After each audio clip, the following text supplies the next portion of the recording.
જ્યારે વડીલ મિત્રો અમુકવાર સલાહ આપીએ કે તમે એક્સરસાઇઝ કરો, ચાલવા જાઓ, તો મોટાભાગના લોકો બે પ્રશ્નો કરે. કાં તો ઢીંચણમાં તકલીફ છે, ઢીંચણથી ચલાતું નથી, બહુ દુખે છે. બીજો પ્રશ્ન આવે, મને સ્પાઇનની તકલીફ છે, કમરના મણકાની તકલીફ છે અને ચાલી શકાતું નથી. તો એક્સરસાઇઝ કેમ નહીં કરવી ડૉક્ટર સાહેબ? બંને હાથની એક્સરસાઇઝ પણ થઈ શકતી હોય છે. બધા વડીલોને યાદ હશે કે આપણે પ્રાથમિક શાળામાં ભણતા હતા, 1 થી 4 ધોરણ દરમિયાન જે બેઠા બેઠા કસરત કરાવતા હતા, કસરતનો પીરિયડ હતો અને બેસાડીને તમને શિક્ષકો હાથની જાત જાતની કસરતો કરાવતા હતા, હાથ ઉપર નીચે સાઈડમાં.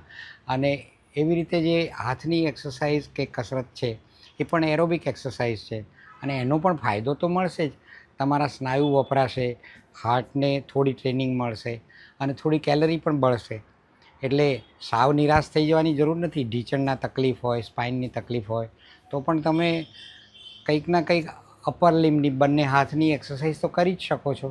બંને હાથની એરોબિક ટાઈપની જે થોડીક એક્સરસાઇઝ છે એના રેફરન્સ અને એ ટાઈપની એક્સરસાઇઝના લિંક મેં આ સાથેના ડિસ્ક્રિપ્શનમાં મૂક્યા જ છે. તમે જોઈને એને ફોલો કરી શકો છો.